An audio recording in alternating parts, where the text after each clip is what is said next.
Good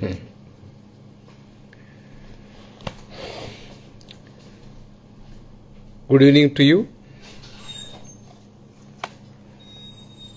Am I audible?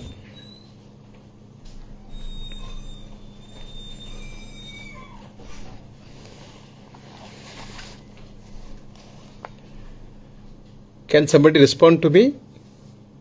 Message.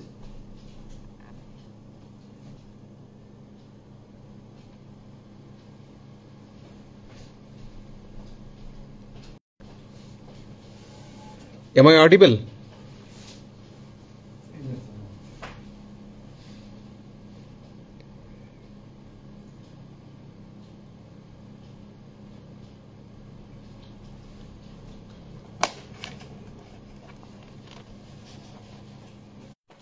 Supplicating.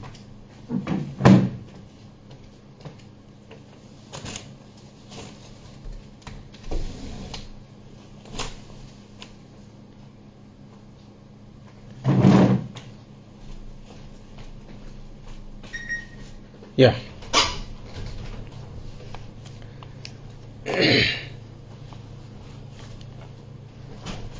Good evening to you, dear viewers of Abhinaya Bharati, Dr. V.T. Nayak sir, Dr. Arvind Kulkarni, and all members of Abhinaya Bharati and lovers of George Bernard Shaw literature. This is going to be my last talk in this series. Today I'll be talking on George Bernard Shaw's major historical play, Saint Joan. Mysticism and Catholicism in G.B. Shaw's Saint Joan. So we all know that George Bernard Shaw is an Irish-born British playwright. You can consider him either as an Irish playwright or a British playwright. But he is certainly one of the finest modern playwrights of the world. Some critics even say that Shaw is the greatest 20th century world playwright, not just the British playwright. Saint Joan is his masterpiece. It is one of his very popular historical plays. He has also written another historical play, Caesar and Cleopatra. So this is regarded as his classic. And for the next 45 to 50 minutes, I'll be talking on and about this play with a special emphasis on mysticism and Catholicism. This is a very complex play in the sense we find the not only the conflict between mysticism and Catholicism, we can also find conflict between religion and politics. And the fight between religion and politics, or mysticism and Catholicism, is a never ending fight. It will go on and on, because the issues, the concerns of politics and religion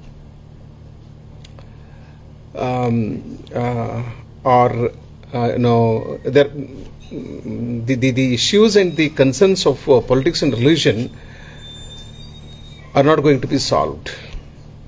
Neither politics and nor religion tries to understand one another and each other. So I'll be talking about these issues and concerns in this presentation today.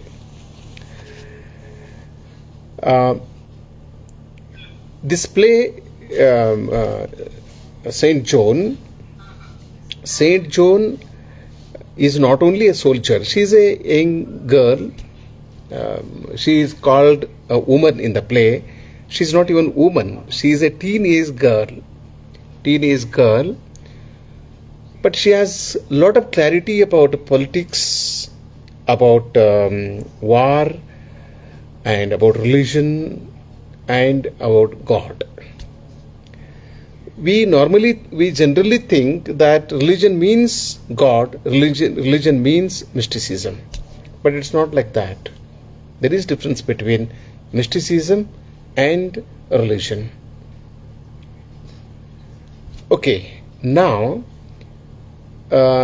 Saint Joan, she was only Joan. She was called Joan of Arc, who lived in 15th century France, and she was burnt alive in the marketplace. She was burnt at stake for in the marketplace. She was a young girl, and she was burnt to ashes for her candid remarks about God, about religion, and so on. She was declared as a witch. She was declared as a witch and was burnt alive in the marketplace. A young girl, quite young girl, was burnt alive in the marketplace. So the play is about this girl. And the Roman Catholic Church, which was responsible for her death, which was responsible for burning of Saint Joan or Joan of Arc, declared,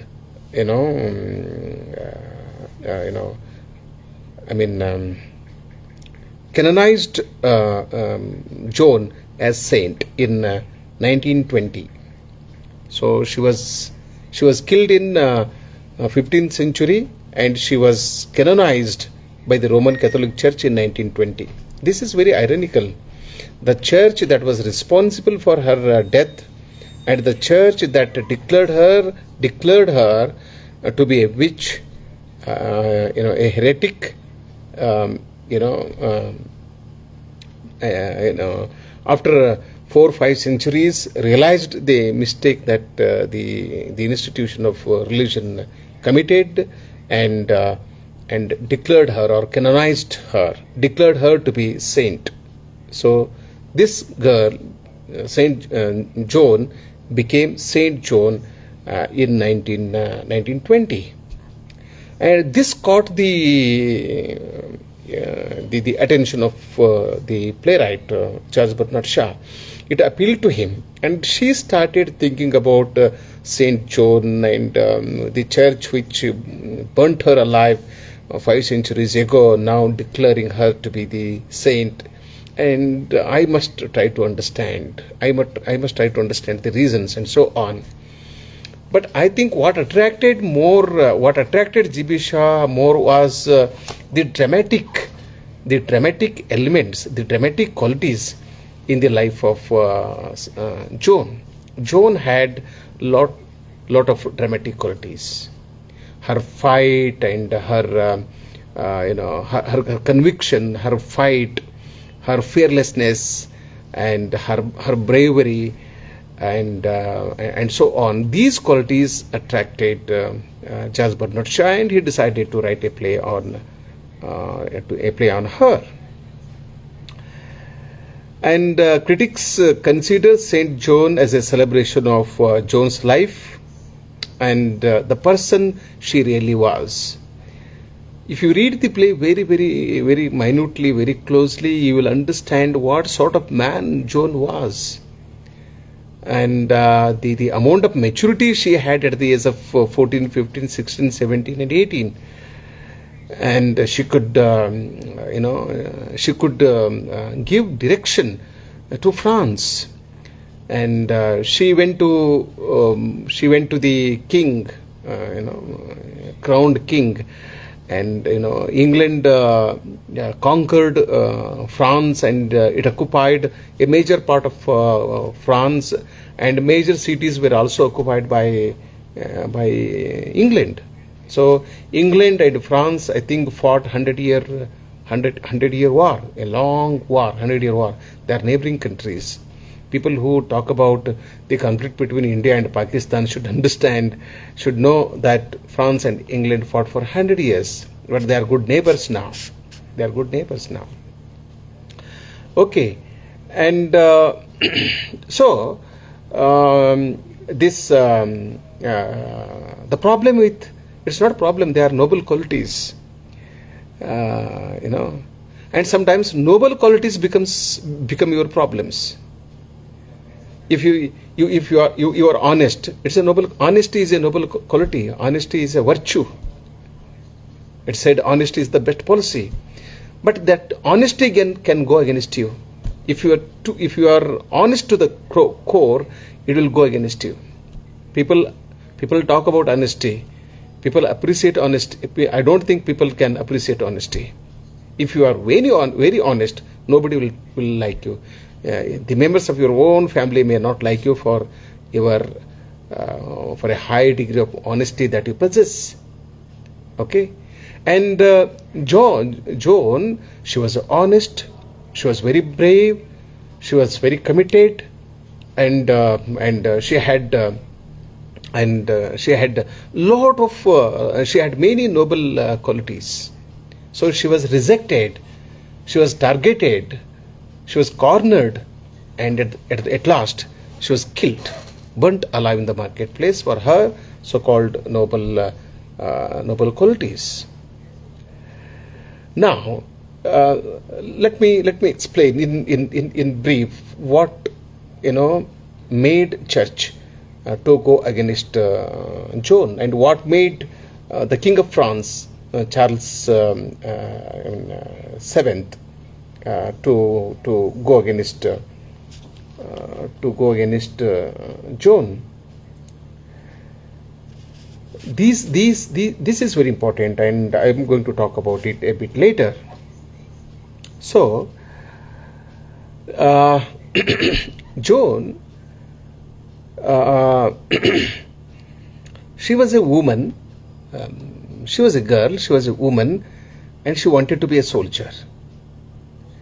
And her desire to become a soldier sent waves of shock to the conservative people, or to traditionalists, to politicians, to captains, and also to the church. She said, I had a dream. I wanted to be a soldier. I want to dress like a soldier. So this play can also be read as a feminist play. Okay, and she asked several questions. How do you distinguish? Why do you separate men from women, or women from men? What is wrong if a woman is dressed if a woman wears a soldier's dress? What is wrong in it? So in the play she asks hundreds of questions, for which we have to give answers. So, and she was a feminist. Number one, she was a feminist, and she was a nationalist. She was a soldier, and she was also a mystic. She was a mystic. She says, I am in communion with God. I have a direct communication link with God. She says, God speaks to me every day. I speak to God. And the church becomes tensed. The priest, the archbishop, all important officials, they are tensed, and they are worried about this declaration of Joan. If gods can speak to human beings, what is the role of the church? Where should the church go? Where should the church go? So they think that she becomes a threat to religion, threat to the church. Okay, now I will just give you the gist of the play. What the play is about. The play is all about Saint Joan. It fictionalizes, or it dramatizes the life and the fighting and the wars that she fights. The life of Saint Joan and the wars that she fights. And it also tells about her arguments and her debate, discussion, and her strained relations with the politicians, including the king whom she saved, and so on, and the church. So there are 6 scenes and an epilogue in Saint Joan. The play does not follow a typical 3-act structure. In that sense, this is not a traditional play. It has its own structure. It has 6 scenes and 1 epilogue. And Shaw, begins by explaining that Joan practiced Catholicism. Joan of Arc was a religious woman, and she was a believer. She was not fanatic, and she was not an atheist. She was a believer, and she practiced Catholicism. But she was truly a Protestant martyr.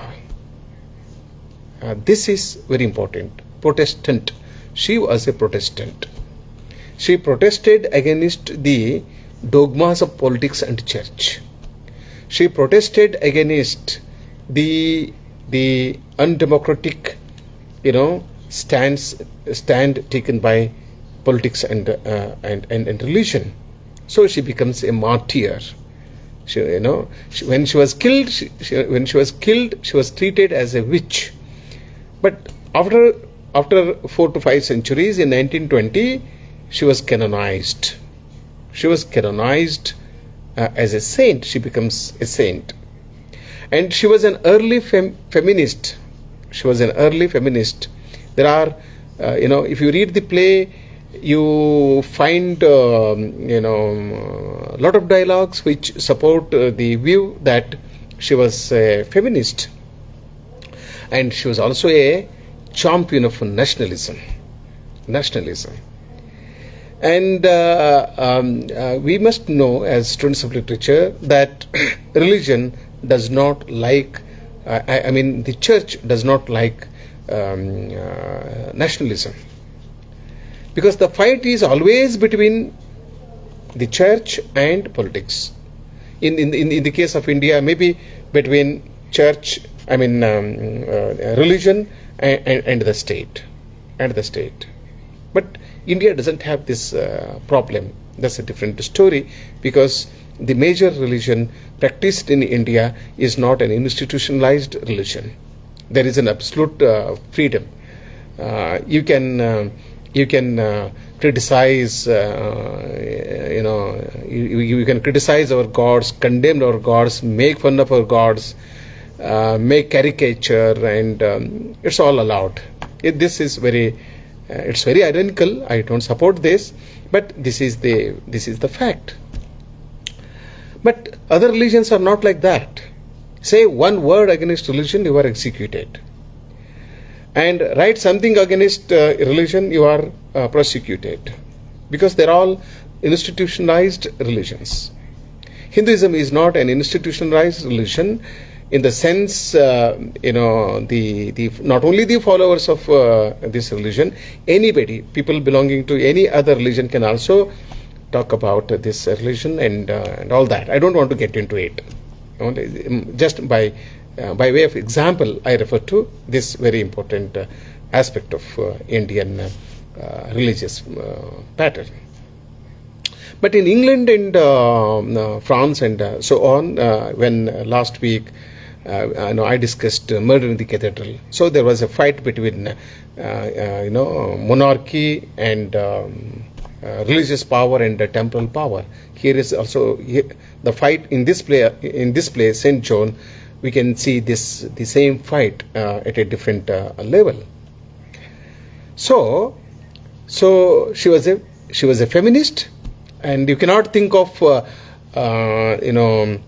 claiming you cannot imagine women or women claiming their rights in 15th century France. Interestingly, in our own state, Karnataka, we had this Uchana movement which took place in Basava Kalyan of Bidar district of Karnataka. There, absolute freedom was given to women. Akkamadevi, Kaleva, and Gangambika, Nilambika. I think we can find minimum 10-12 major female Vachana writers. They participated in the debate and discussion. And if you go back to the tradition, the Hindu philosophy, you find Yajnavalkya. So even in all periods we find we have given scope to women to participate in discussion and debate. Okay, so Joan Joan became a threat because she was a feminist, and neither the elders in the society, nor the religious people, nor politicians or officers, captains, ministers, nobody liked this idea. But she claimed, yes, why shouldn't I wear a man's dress? She asked this question. Why shouldn't I wear a man's dress? What is wrong in it? I can fight. I have the ability to fight the war. And I will fight the war.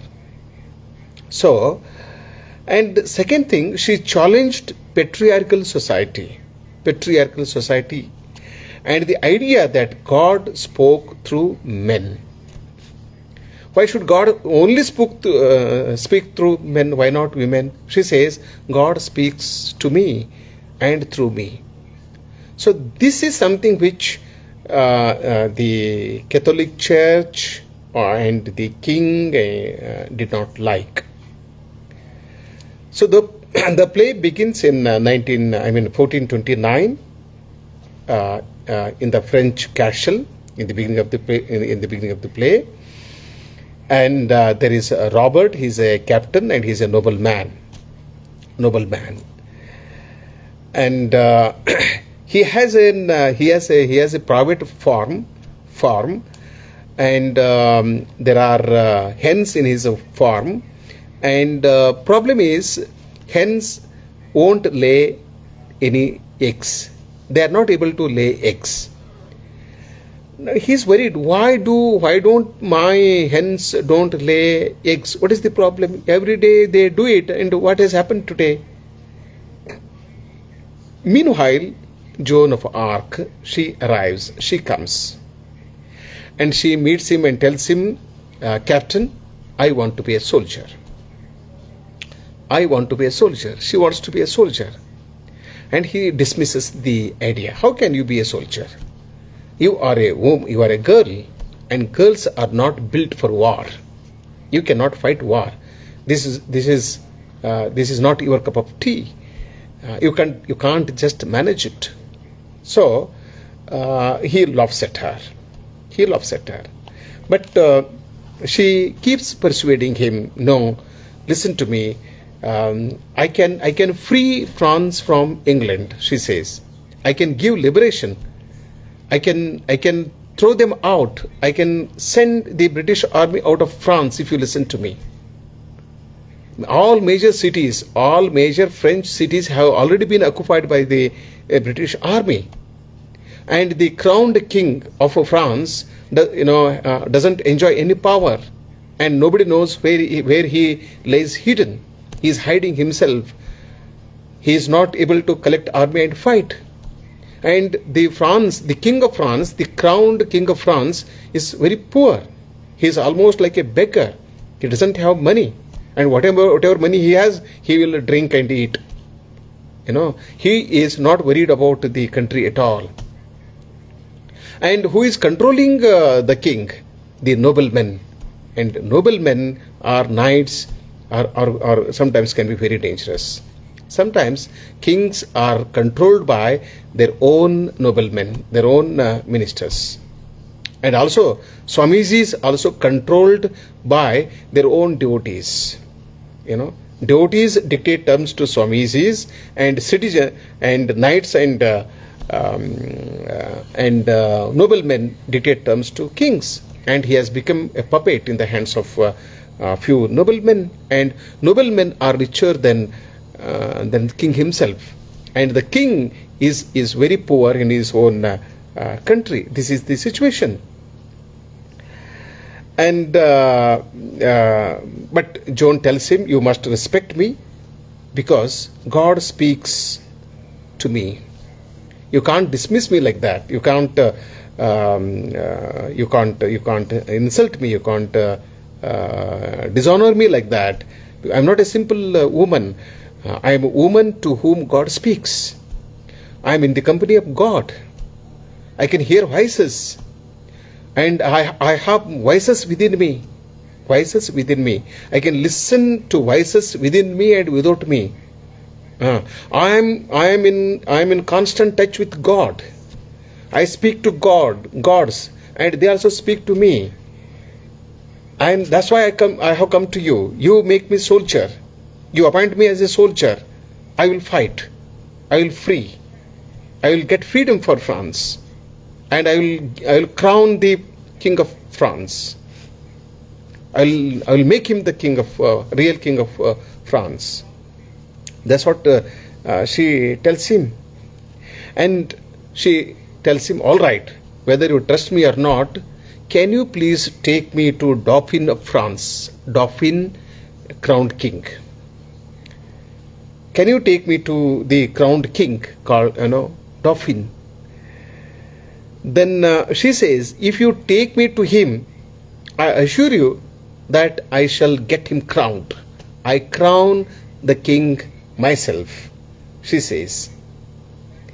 And Robert, the captain in the beginning, does not entertain her. And later on he agrees, all right, I can tell you where our Dauphin is. He agrees to help. Then this Captain Robert tells Joan that the Dauphin lies trapped somewhere, and you will never find him. You cannot find the king, because our king is no king at all. He doesn't have his personality at all. He is a puppet, and you cannot find him because you don't know where our crowned king Dauphin lies trapped. But she tells him, I will definitely find him out because God is with me. So Joan tells Robert to not to worry about the king, because God is on her side.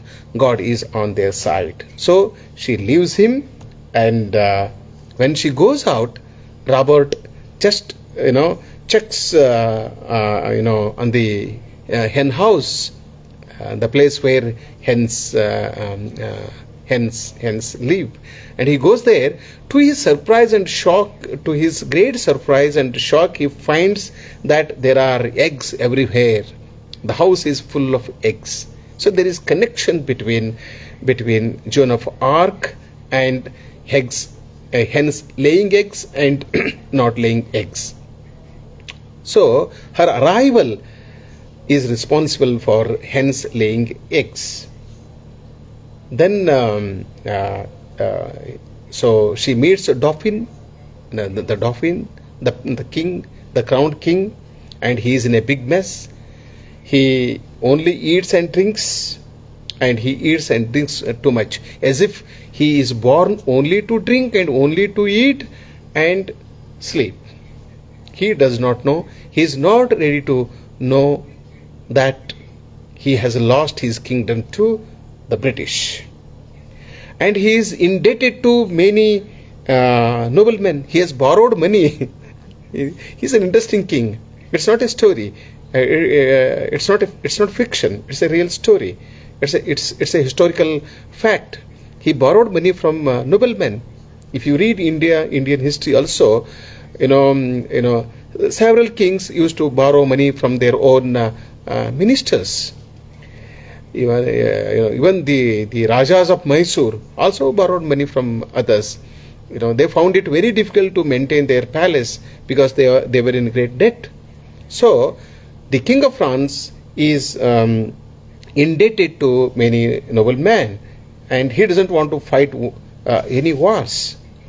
But Joan goes to him and tells him that there is no choice. You will have to fight the war. If you don't want to claim your crown, then you will end up homeless and humiliated. See, you have to either save your crown or be ready to get humiliated. You will end up homeless. You will not have, a home to live in. You will be totally bankrupted. She says, God is on our side and you will not fail. You listen to me. And everyone, I tell you, everyone at court falls for Joan and her fervor, including the Dauphin. They all like her, and she casts some kind of a spell, on them. Some magic works out. She controls the situation. She controls the people. Everybody, everybody listens to her, and she manages the situation. Then first, Joan thinks that she should help Dunis, D-U-N-O-I-S, Dunis. And he is an heir to Orleans. Orleans is one of the towns, and Dunis is the heir to that. He is a successor to Orleans. And interestingly, Orleans is also occupied by the British Army. And she decides to win this. Then she says, I will fight the war. I will lead the fight. I will fight like a soldier, and I will lead like a captain. So she wears a soldier's dress and takes active part in the battle and defeats the Englishmen. So, and she wins back the city from the English for Dunis. And when the French reclaim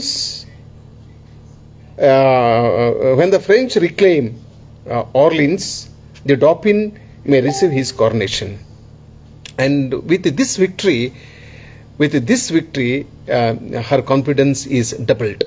She thinks that the days are not far off when she can crown the Dauphin as the King of France, the real King of France, because it has worked out. My strategy has worked out. My diplomacy has worked out. I led the war and I participated in the war as a soldier, and I have won it. Now Dunis is the Duke of Orleans, King of Orleans. And then Joan, she seizes Orleans, and this success of hers makes the Dauphin happy on the one hand, but Church is worried on the other. The king is pleased because now he starts dreaming of becoming an independent king, a powerful king. He can rule over France. He can rule over the people, and he can eat well, drink well, and sleep well. And he need not be indebted to noblemen, and he can have his own resources. So he is very happy. He is very happy about it. But the Church is worried about this because the Church, the Roman Catholic Church, has already learnt that Joan is becoming a very great big threat to the institution of religion, because she says that I speak to God and God speaks to me. And according to the Church, God cannot speak to ordinary men or women. And if she says this, then why do people come to the Church? They can go only to her. So if the people believe that God speaks through a woman, then the whole papal order loses its power. The Church will lose its power if people come to know that God speaks through a woman. And not just this, Joan begins to promote the idea that kings answer to God alone.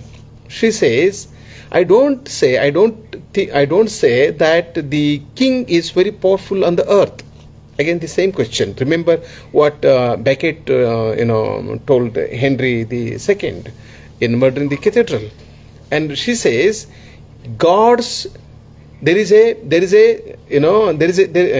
kings. You are a king, but there is a greater king. There is a bigger king, God Himself. You are answerable to God. And the church has no authority over monarchs. So, this is how she challenges both politics, monarchy, and the church. And no church can have any of this. No institution of, no religion can tolerate this. Especially the institutionalized religions do not accept this. Hence, there is always fight between politics and religion. Take the example of our neighboring countries, Pakistan and Afghanistan.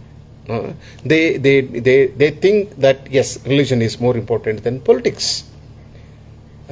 So if we cannot control the people only with the help of religion and religious text, then we will take power into our hands.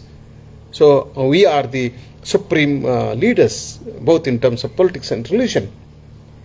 So the church rules Europe. Even today, the church rules Europe, not the kings. And nationalism is strongly discouraged. The church has always discouraged nationalism. So in an Indian context, we must always encourage nationalism. Nationalism should be of our prime concern.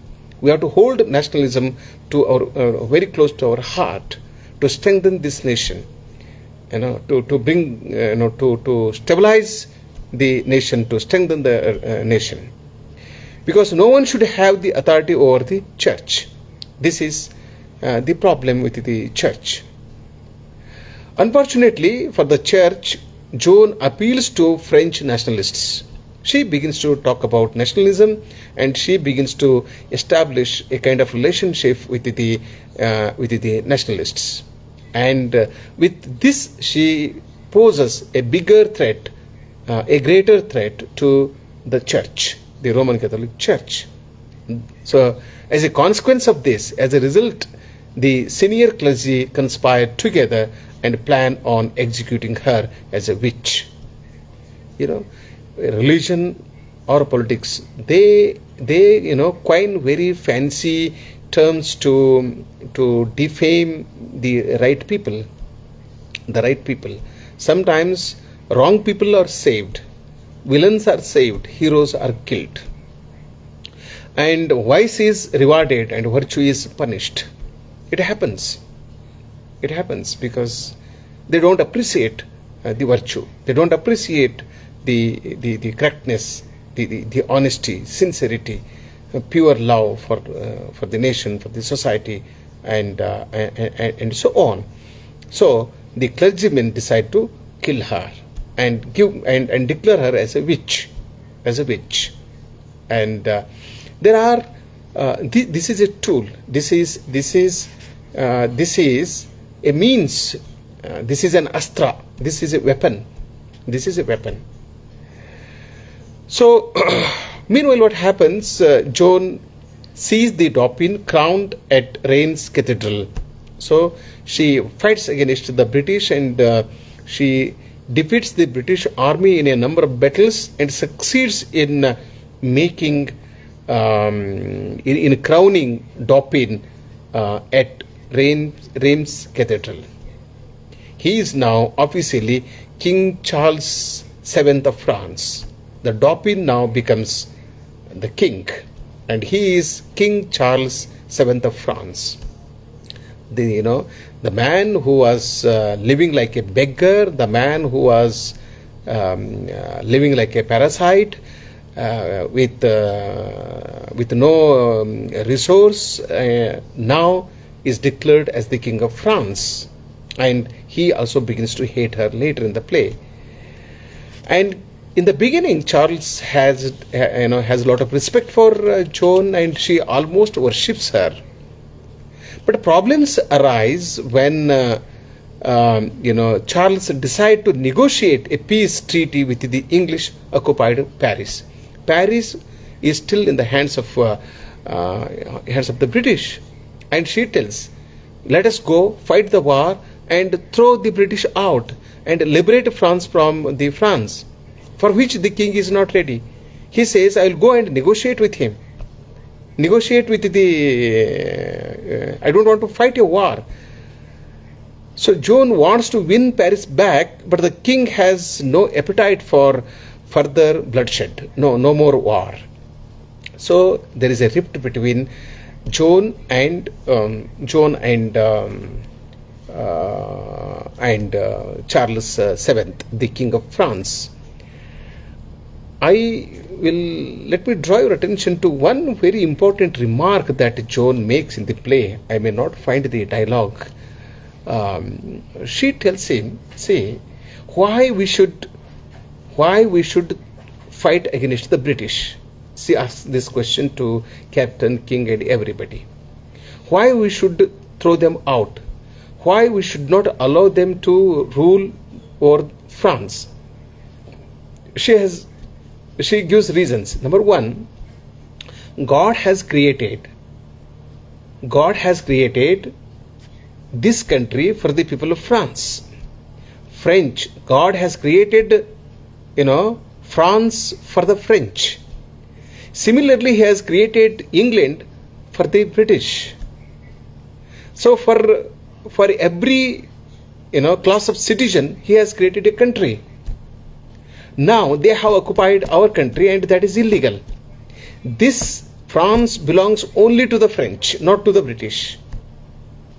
And they illegally, immorally, they have occupied France. So they must leave the country. You can extend this analogy. India is created for the Indians, not for the British. So we had to fight a war. We had to fight a war against the British. And when conquest took place in the past, the invaders, when the invaders came, started from the 3rd century, BC up to 19th century, there were tens of invaders who attacked India. Then Indians fought against them. Why? Because India is created for the Indians. For the Indians, not for other people. Now, Indians have to live in India. Pakistanis, yes, whether God has created or not, but we have created. Our leaders have created, Pakistan. All right, you live in your country happily. We live in our country happily, so that there will be no bloodshed, no war. That's what she says. I like this idea of Joan. But Joan insists on attacking Paris, and the king warns against her against it, and the archbishop sees an opportunity in the chaos. He wants to take a disadvantage of the strained relations between Charles VII of France and Joan. So he extends the support of the church to the king, and criticizes Joan for pride. This girl, she is a small girl, but she is very egoistic. She has a lot of ego, big ego. She is very proud of her own capacity and all that. And this pride, this ego will destroy the nation. The church tells, "My dear king, if you want to save the nation, you must punish this girl." And pride, as per religion, pride is a deadly sin. Pride is a deadly sin, and she will destroy France if she doesn't stop fighting. But Joan still claims that God speaks through her and wants her to seize Paris. But she tells him, "No, listen to me. God is speaking to me. God is speaking to me, and he tells me, Joan, go and attack. Go and attack Paris. Liberate Paris from the British. So I am doing it. And then the king agrees to her imprisonment. And the king comes under pressure. People pressurize her, and the church pressurizes him, and he agrees to her imprisonment, and she is imprisoned. This is the irony of life, Sometimes what happens, you may work in an institution and give your blood and soul and life to it, and one day you may be, the institution may take some action against you. You work for a state, for a country, and you give everything, and one day you may be declared as, when you become threat, you may be punished. It happens. All right, then she is imprisoned, and in 1431, and the church decides to execute Joan or leave her imprisoned forever. So there are two options: either imprison her for life or kill her. Then Joan thinks they're all heretics because if they speak against her, they speak against God. This is her argument. I am not a heretic. I don't commit that mistake. You are doing it. You are against me. You are punishing me. And punishing me is as good as punishing God, because God speaks through me to the world. And the church then consents to torture her. She is imprisoned. She is chained, and from head to toe, and she is put to all sorts of torture, and she is broken and miserable. She tells everyone that she made the whole thing up and God doesn't speak to her, and she thinks that if she tells a lie, she may be released from the prison. So one day she tells everybody, I agree, I accept and I agree that God doesn't speak through me, and what I have said so far is untrue. Then they're all pleased with her explanation, and the church thinks it's all right. But yes, now we don't kill you, we don't execute you, but you will have to serve in jail. You will be imprisoned for life. Then she thinks, I told lie thinking that I would be freed and I would come out and again continue to fight and do the work that I was doing before I was imprisoned. Now they are saying no to me. They want to imprison me. Why should I tell lie? She says, no, I will disown what I have said. I shall withdraw the statements that I have made. It's true that God speaks through me. Then the church becomes quite outrageous. So, finally, she renounces the entire confession and asks the church to execute her, and the church burns her at the stake. It's only after her death that noblemen and priests say second thoughts, and they wonder if God spoke through her after all. This is what happens in the play, and we have an epilogue to this. And in the epilogue, again, Joan appears, and in the epilogue, she is declared as innocent, and the judges who passed verdict against her are declared wrong. So what is done in the play is undone in the epilogue. This is all about the play, and only to make you understand the character of Joan of Arc better, how strong she is, how clear she is, about her clarity in her expression, in her thought, and in her life. I will just read out one or two dialogues, then call it a day.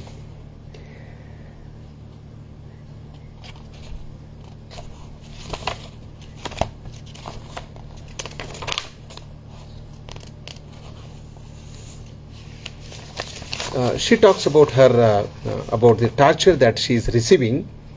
This is her response to the chaplain. Joan says, "They are determined that I shall be burnt as a witch." They means the church or the soldiers or the king. So they are determined that I shall be burnt as a witch. It's not simply burning. First of all, you have to have a reason to kill, no? So the reason is she is a witch. She is not godly. She is very crafty, and she is a witch. And she performs magic, and she is antisocial. And they sent their doctor to cure me, but he was forbidden to bleed me because the silly people believe that a witch's witchery leaves her if she is bled. This is extremely painful idea, you know. They send a doctor to the prison to treat her and tell him not to make her bleed. If she bleeds, then the witchery leaves her body. So he only called me filthy names. The doctor can't treat me. For this reason, he only called me, filthy names. He used abusive language for me. And why do you leave me in the hands of the English? She asked this question. If you want to kill, you kill. I want to be killed by the British, by the French, not by the British, not by the English. I should be in the hands of the church. And why must I be chained by the feet to a log of wood? Are you afraid I will fly away? So this explains the kind of torture that she received in jail from her own people, the people with whom she worked, with whom she fought the war. Again, about her torture, she says, "Why, yes, what can be plainer common sense? I was a soldier living among soldiers." She remembers her soldiership. "I used to wear an army man's dress, and I was living among soldiers. I am a prisoner guarded by soldiers. If I were to dress as a woman, they would think of me as a woman, and then what would become of me? I don't want to be regarded as women. If I dress like a woman, they call me woman. If I dress as a soldier, they think of me as a soldier. They think of me as a soldier, not as a woman. If they think of me as a soldier, they don't harm me. And I can live with them as I do at home with my brothers." She says, I will have a special kind of relationship with other fellow soldiers. And when I am dressed as a soldier, or when I am dressed like a soldier, I shall live with the other soldiers, even though I am a woman, as if I am living with my own brothers. That is why Saint Catherine tells me I must not dress as a woman until she gives me leave. And so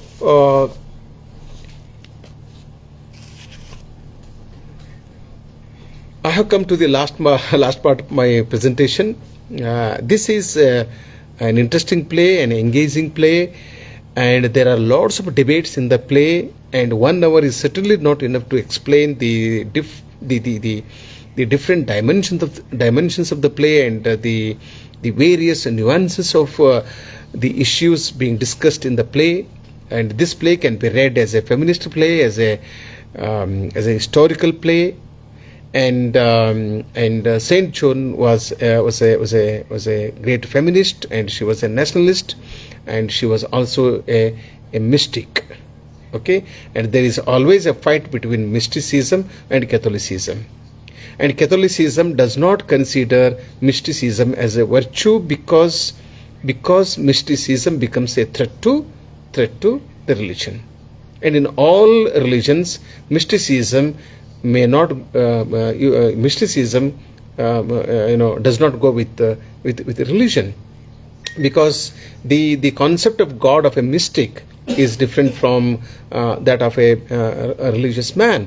You can see the difference between the concept of God of Allama Prabhu or Siddharameshwara for that matter. Because Siddhar Allama was a mystic, and Siddharameshwara and all other Sharanas, including Basavana, they are they are Sharanas. They are Sharanas. Of all the Uchanakaras, it was only Allama who was a great mystic poet. Okay, and he has, a man like Allama can have engagement only with God, or nothing but God. Nothing matters for a mystic than God, right? But religion doesn't say like that. If you want to go to God, come to me. Only through me you can reach God. That's what all religions say. You don't have direct access to God. But all the incarnations, if you clearly examine, they say, you come to me, I will accept. God say, I keep the doors of heaven open for you, but these people don't allow you to have direct access to God. If you have direct access to God, what do these middlemen do? They don't have any other business. But having said this, I must say that religion, whether institutionalized or otherwise, also plays its important role in society. And every clergyman, every Swami doesn't do this. But the conflict cannot be between these two cannot be ruled out. But I think that if politics and religion come together, if politicians and religious head come together, if there is an understanding between the two, not agreement, understanding between the two, and work together for a common cause, if it happens, then they will be able to build a very strong, powerful nation in which people can live very happily. I like this play for many reasons, and I also love this play for many reasons. And Joan is one of the powerful characters that George Bernard Shaw has ever created, and we can learn a lot of lessons about nationalism and so on from this character. And her observations can be very profitably made applicable to the Indian situation. Okay, and if somebody says that I am a nationalist, we are living in a situation, we are living in a context where if you declare yourself to be a nationalist, then you will be condemned for that very reason. I'm sure that things will settle down, good sense will prevail, issues get resolved, and people begin to love the nation and build the nation. With these remarks of mine, I call it a day, and this is my last lecture in this series. And I thank Dr. Arvind Kulkarni and V.T. Nayak and other members of Abhinaya Bharati, and I thank the viewers for listening to me. And may God bless you, and please take care of yourselves. Thank you so much. Good night.